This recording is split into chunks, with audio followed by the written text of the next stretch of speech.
matters, Lenore's doing it too, right? I joked. Do you not realize it yourself? She countered with a question.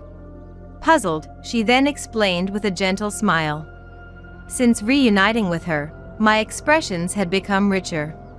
This change had positively impacted my image at work, which had been rather gloomy, according to our nursing director. I felt embarrassed.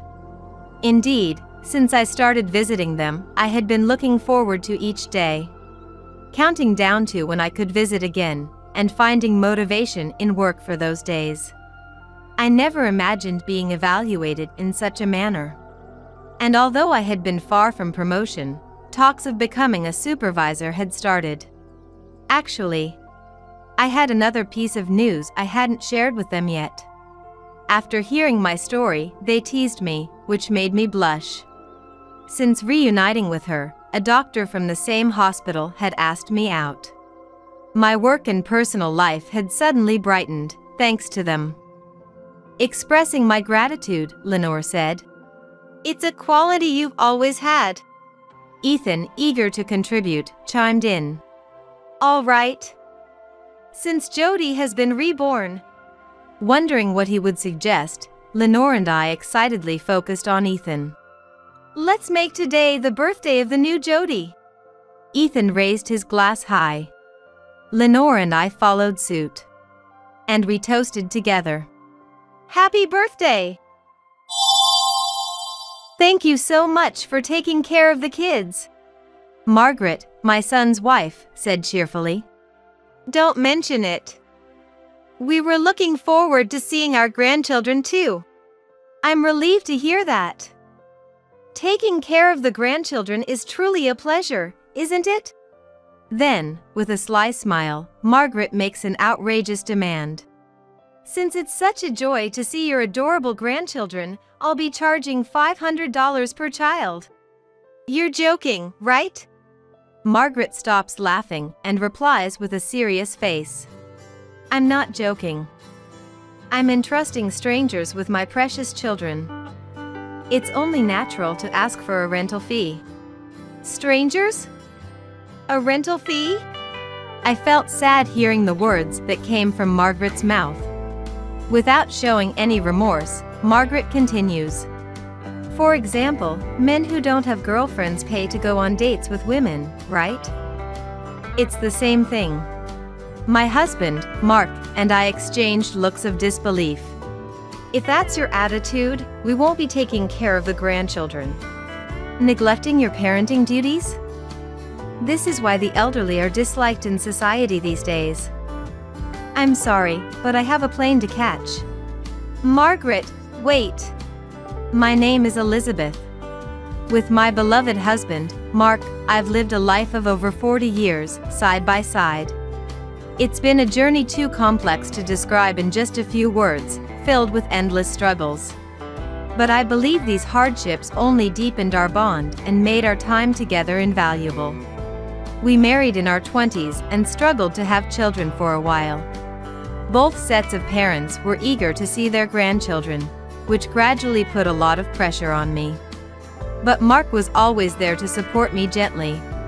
He cooperated with fertility treatments and would even visit places said to bless couples with children after work. Thanks to his efforts, we were blessed with a son, David, on our 10th wedding anniversary. David was frail as a child, needing constant attention. But Mark did everything he could to support me, making parenting never feel like a burden. David grew up without major illness or injury and became the star of his high school basketball team, showing just how resilient he had become. Although he struggled with his studies, he managed to graduate from college and started working as a salesperson at a well-known electronics manufacturer, where he met and married Margaret at the age of 30. When our first grandchild was born, Mark, perhaps reminded of our struggles to conceive, sobbed uncontrollably. Despite all our hardships, we overcame them together, and now in retirement, Mark and I enjoy a leisurely life. We haven't seen them in a while, but I wonder how the grandchildren are doing? Mark often says, looking out the window with a hint of loneliness. David now has 4 children, and it seems he and Margaret are getting along well, but they're both busy. And opportunities to see the grandchildren are rare. They live far from us in the city center, making visits difficult to arrange. We hesitate to intrude, knowing they're busy, and it might be a bother. Sometimes David calls asking for financial help, understandable since raising 4 children must be costly. The oldest grandchild is starting school next year, isn't he? We need to buy a present. It would be nice if they could come over for a long holiday. I wonder if they're too busy. Every time a children's special airs on TV, we eagerly await the day we can see our grandchildren again. Then one day, we receive a call from David after a long time. "Mom, it's been a while. How have you been?" "We're as usual. But how about you? Is everyone doing well? You should bring the grandchildren to visit sometime. Dad has been looking forward to it." "Everyone's fine here, so don't worry about us. And we were thinking of bringing the kids over to visit soon." "Really? Dad will be so happy to hear that."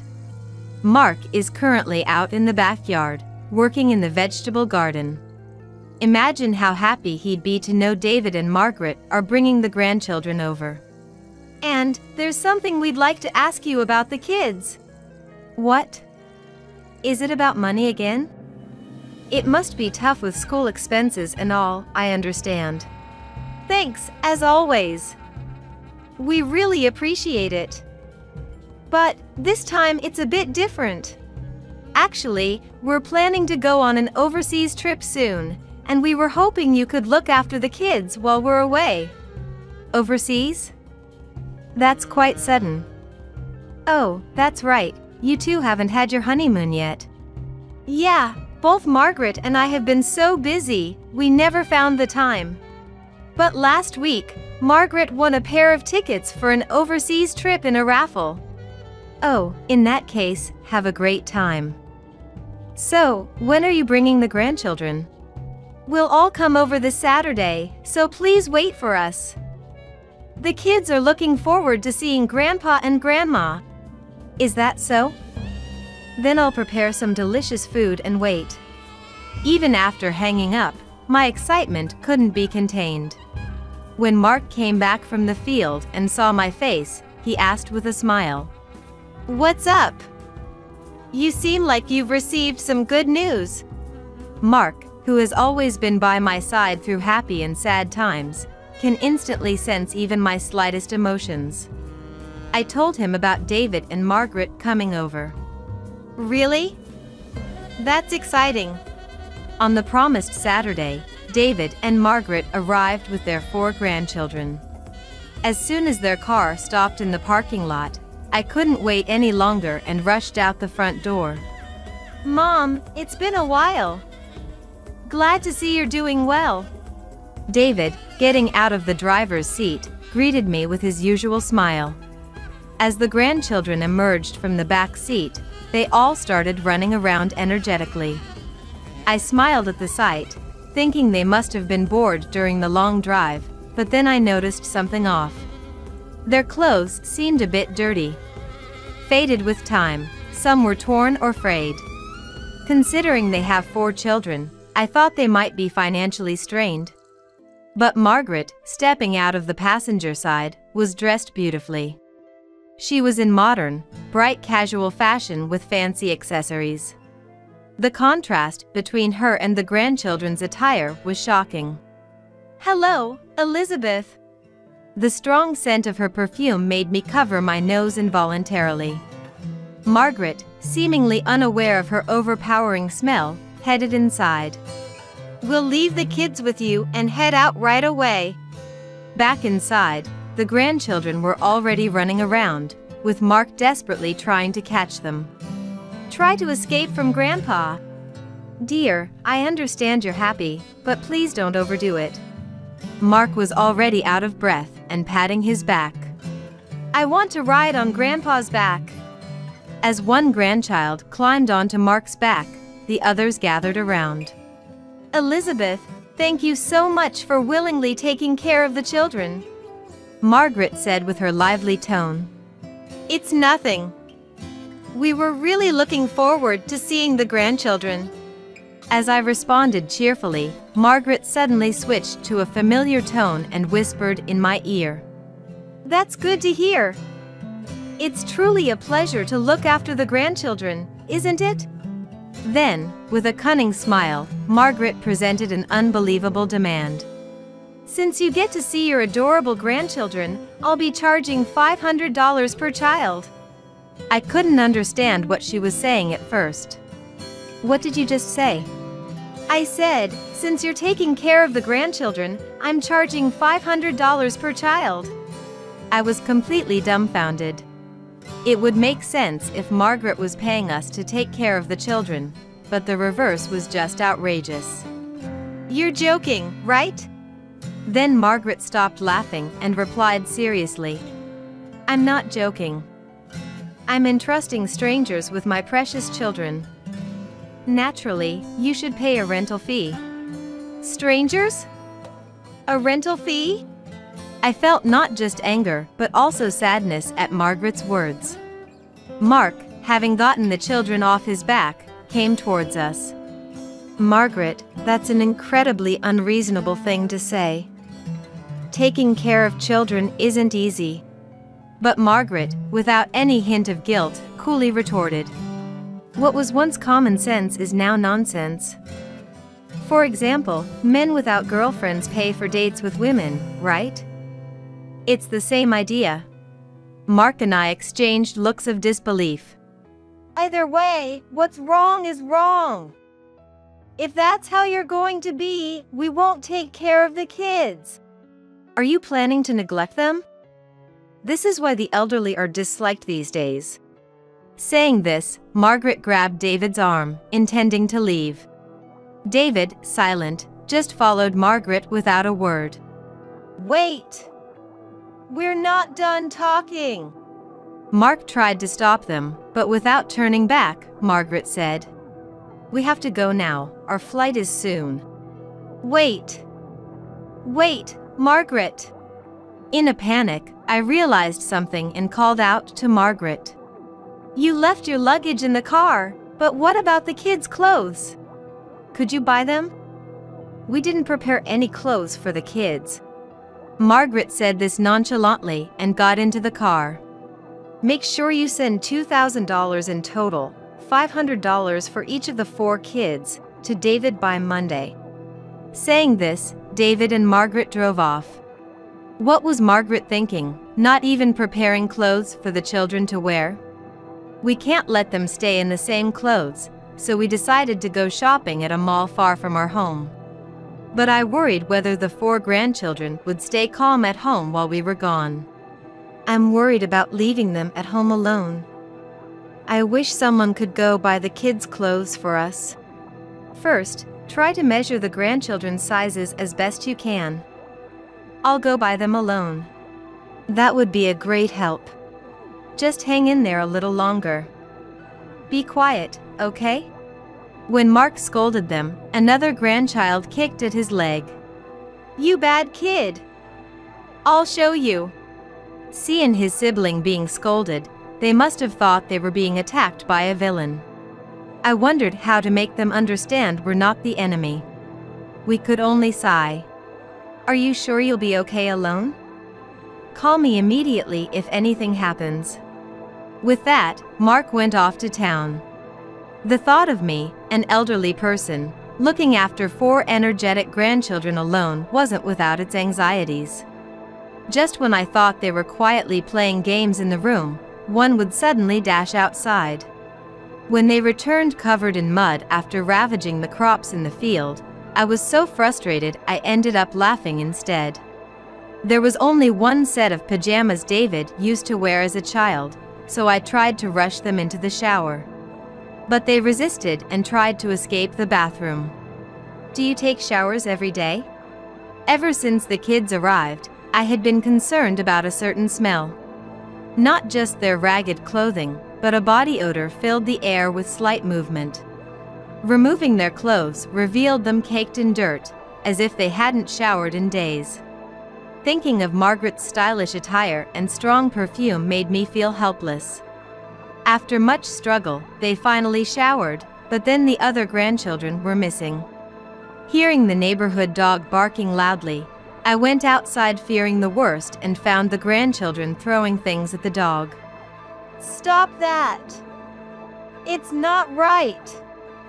Don't you feel sorry for it? But it's really fun! Look, it's barking! I told you to stop! What you're doing is very wrong! Scolding them angrily made the children quiet down. Then they said something I hadn't anticipated. But Mom always does the same thing. We were just imitating her. I was completely exhausted.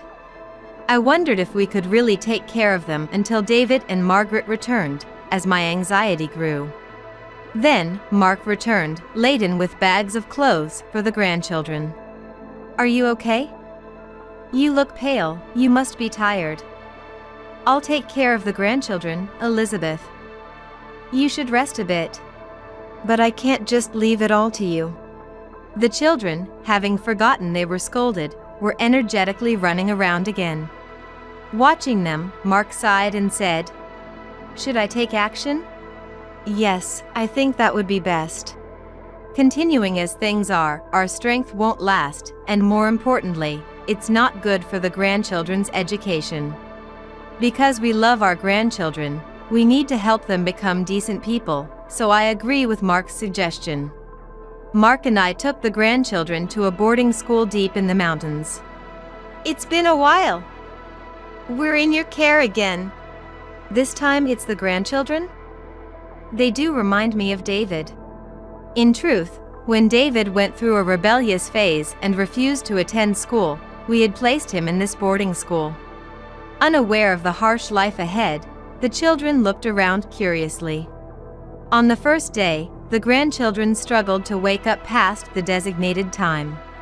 Likely because they were used to staying up late playing games. They finally got out of bed when a staff member came to wake them. They hadn't ever tidied up their bedding themselves, so reluctantly, I showed them how at first. Do it like this. You've always seen Mom do it, right?